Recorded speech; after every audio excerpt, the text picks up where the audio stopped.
ಶ್ರೀಕೃಷ್ಣಾಯ ನಮಃ. ವಸುದೇವಸುತಂ ದೇವಂ ಕಂಸಚಾಣೂರಮರ್ದನಂ ದೇವಕೀ ಪರಮಾನಂದಂ ಕೃಷ್ಣಂ ವಂದೇ ಜಗದ್ಗುರುಂ. ಬ್ರಹ್ಮಸ್ಥಾನ ಸರೋಜ ಮಧ್ಯವಿಲಸಚ್ಛೀತಾಂಶು ಪೀಠಸ್ಥಿತಂ ಸ್ಫೂರ್ಜತ್ಸೂರ್ಯರುಚಿಂ ವರಾಭಯಕರಂ ಕರ್ಪೂರಕುಂದೋಜ್ವಲಂ ಶ್ವೇತಸ್ರಗ್ವಸನಾನುಲೇಪನಯುತಂ ವಿದ್ಯುದ್ರುಚಾ ಕಾಂತಯಾ ಸಂಶ್ಲಿಷ್ಟಾರ್ಧತನುಂ ಪ್ರಸನ್ನವದನಂ ವಂದೇ ಗುರುಂ ಸಾದರಂ. ಶ್ರೀಗುರುಭ್ಯೋ ನಮಃ. ಲಂಬೋದರಂ ಪರಮಸುಂದರಮೇಕದಂತಂ ರಕ್ತಾಂಬರಂ ತ್ರಿನಯನಂ ಪರಮಂ ಪವಿತ್ರಂ ಉದ್ಯದ್ದಿವಾಕರಕರೋಜ್ವಲಕಾಯಕಾಂತಂ ವಿಘ್ನೇಶ್ವರಂ ಸಕಲವಿಘ್ನಹರಂ ನಮಾಮಿ. ತ್ವಾಂ ದೇವ ವಿಘ್ನಧಲನೇತಿ ಚ ಸುಂದರೇತಿ ಭಕ್ತಿಪ್ರಿಯೇತಿ ಸುಖದೇತಿ ಫಲಪ್ರದೇತಿ ವಿದ್ಯಾಪ್ರದೇತ್ಯಗಹರೇತಿ ಚ ಯೇ ಸ್ತುವಂತಿ ತೇಭ್ಯೋ ಗಣೇಶವರದೋ ಭವನಿತ್ಯಮೇವ. ಶ್ರೀಮಹಾಗಣಪತಯೇ ನಮಃ.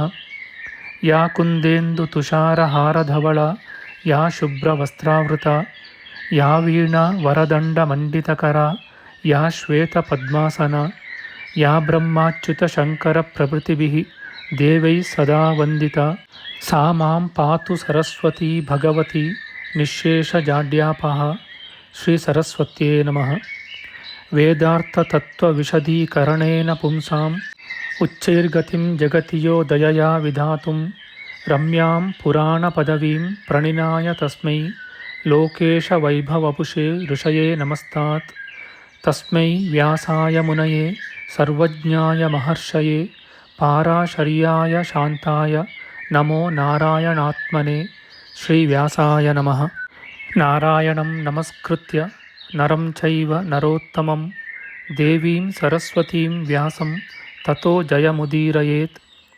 ಕನಕರುಚಿದುಕೂಲಃ ಕುಂಡಲೋಲ್ಲಾಸಿಗಲ್ಲಃ ಶಮಿತಭುವನಭಾರಃ ಕೋಪಿ ಲೀಲಾವತಾರಃ ತ್ರಿಭುವನಸುಖಕಾರಿ ಶೇಷಶಾಯೀ ಮುಕುಂದೋ ಪರಿಕಲಿತರಮಾಂಗೋ ಮಂಗಲಂ ನಸ್ತನೋತು. ನಮಾಮಿ ಗೋವಿಂದಪದಾರವಿಂದಂ ಸದೇಂದಿರಾನಂದನಮುತ್ತಮಾಡ್ಯಂ ಜಗಜ್ಜನಾನಾಂ ಹೃದಿ ಸನ್ನಿವಿಷ್ಟಂ ಮಹಾಜನೈಕಾಯನಮುತ್ತಮೋತ್ತಮಂ. ನಮಸ್ತೆ ಚಕ್ರಹಸ್ತಾಯ ಶಾಂಗಹಸ್ತಾಯ ತೇ ನಮಃ. ನಂದಹಸ್ತಾಯ ತೇ ವಿಷ್ಣೋ ಶಂಖಹಸ್ತಾಯ ತೇ ನಮಃ. ಓಂ ನಮೋ ವಾಸುದೇವಾಯ ನಮಃ ಸಂಕರ್ಷಣಾಯ ಚ ಪ್ರದ್ಯುಮ್ನಾಯ ನಮಸ್ತುಭ್ಯಂ ಅನಿರುದ್ಧಾಯ ತೇ ನಮಃ.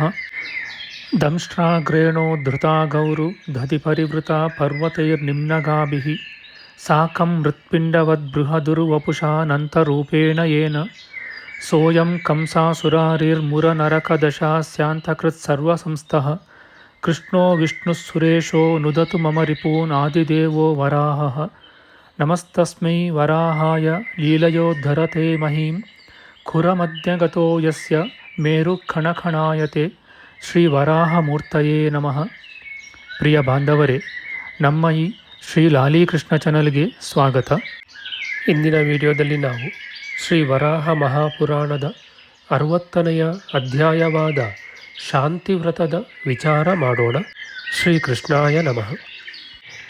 ಅಗಸ್ತ್ಯ ಮುನಿಯು ಹೇಳುತ್ತಾನೆ, ರಾಜನೇ, ಗೃಹಸ್ಥನಿಗೆ ಸರ್ವದ ಶಾಂತಿಯನ್ನು ಉಂಟುಮಾಡುವ ಶಾಂತಿವ್ರತವನ್ನು ನಿನಗೆ ಹೇಳುವೆನು, ಕೇಳು. ಸುವ್ರತನೇ, ಈ ವ್ರತವನ್ನು ಕಾರ್ತಿಕ ಮಾಸದ ಶುಕ್ಲಪಕ್ಷದ ಪಂಚಮಿಯ ದಿನ ಆರಂಭಿಸಬೇಕು. ಆರಂಭಿಸಿದ 1 ವರ್ಷ ಬಿಸಿ ಇಲ್ಲದ ಆಹಾರವನ್ನು ಭುಂಜಿಸಬೇಕು. ರಾತ್ರಿಯಲ್ಲಿ ಶೇಷವಾಹನನಾದ ದೇವನನ್ನು ಪೂಜಿಸಬೇಕು. ಅನಂತಾಯ ನಮಃ ಎಂದು ದೇವನ ಪಾದಗಳನ್ನು, ವಾಸುಕಿನೇ ನಮಃ ಎಂದು ದೇವನ ನಡುವನ್ನು, ತಕ್ಷಕಾಯ ನಮಃ ಎಂದು ಉದರವನ್ನು, ಕಾರ್ಕೋಟಕಾಯ ನಮಃ ಎಂದು ಎದೆಯನ್ನು, ಪದ್ಮಾಯ ನಮಃ ಎಂದು ಕಂಠವನ್ನು, ಮಹಾಪದ್ಮಾಯ ನಮಃ ಎಂದು 2 ತೋಳುಗಳನ್ನು, ಶಂಖಪಾಲಾಯ ನಮಃ ಎಂದು ಮುಖವನ್ನು, ಕುಟಿಲಾಯ ನಮಃ ಎಂದು ಶಿರಸ್ಸನ್ನು ಅರ್ಚಿಸಬೇಕು. ಹೀಗೆ ವಿಷ್ಣುವನ್ನು ಪೂಜಿಸಿ ಅನಂತಾದಿಗಳನ್ನು ಪ್ರತ್ಯೇಕವಾಗಿ ಅರ್ಚಿಸಬೇಕು. ಅವರನ್ನು ಉದ್ದೇಶಿಸಿ ಹರಿಗೆ ಕ್ಷೀರಾಭಿಷೇಕವನ್ನು ಮಾಡಬೇಕು. ದೇವನೆದುರಿಗೆ ಎಳ್ಳಿನಿಂದೊಡಗೂಡಿದ ಹಾಲಿನಿಂದ ಹೋಮ ಮಾಡಬೇಕು.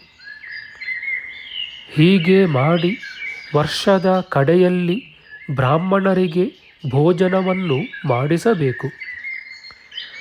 ಚಿನ್ನದ ನಾಗನನ್ನು ಮಾಡಿಸಿ ಪೂಜಿಸಿ ಬ್ರಾಹ್ಮಣನಿಗೆ ಅರ್ಪಿಸಬೇಕು. ರಾಜನೇ, ಭಕ್ತಿಯಿಂದ ಹೀಗೆ ಈ ವ್ರತವನ್ನು ಮಾಡುವವನಿಗೆ ನಿಜವಾಗಿಯೂ ಶಾಂತಿಯುಂಟಾಗುವುದು. ಅಲ್ಲದೆ ಹಾವುಗಳ ಭಯವು ತಪ್ಪುವುದು. ಇತಿ ಶ್ರೀ ವರಾಹ ಪುರಾಣೆ ಅಗಸ್ತ್ಯಗೀತಾಸು ಶಾಂತಿವ್ರತಂ ನಾಮ ಷಷ್ಠಿತಮೋಧ್ಯಾಯ.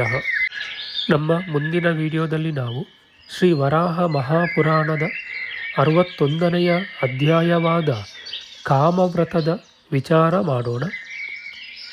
ಆಧ್ಯಾತ್ಮಿಕ ಚರ್ಚೆ ಮತ್ತು ವಿಚಾರ ವಿನಿಮಯಕ್ಕಾಗಿ ಶುರು ಮಾಡಿದ ಈ ಚಾನಲ್ನಲ್ಲಿ ನಾವು ಅಪ್ಲೋಡ್ ಮಾಡುವ ಎಲ್ಲ ವಿಡಿಯೋಗಳನ್ನು ಸಂಪೂರ್ಣವಾಗಿ ನೋಡಿ ನಿಮ್ಮ ಸಲಹೆಗಳನ್ನು ಕಮೆಂಟ್ ಬಾಕ್ಸ್ನಲ್ಲಿ ಬರೆಯಿರಿ. ದಯವಿಟ್ಟು ಈ ಚಾನಲ್ಗೆ ಸಬ್ಸ್ಕ್ರೈಬ್ ಮಾಡಿ ಹಾಗೂ ಬೆಲ್ ಬಟನ್ ಒತ್ತಿ ನಾವು ಹಾಕುವ ಎಲ್ಲ ವಿಡಿಯೋಗಳನ್ನು ನೋಡಿ ಪ್ರೋತ್ಸಾಹಿಸಿ. ಕೃಷ್ಣಂ ನಾರಾಯಣಂ ವಂದೇ ಕೃಷ್ಣಂ ವಂದೇ ವ್ರಜಪ್ರಿಯಂ ಕೃಷ್ಣಂ ದ್ವೈಪಾಯನಂ ವಂದೇ ಕೃಷ್ಣಂ ವಂದೇ ಪೃಥಾಸುತಂ. ಶ್ರೀಕೃಷ್ಣಾಯ ನಮಃ.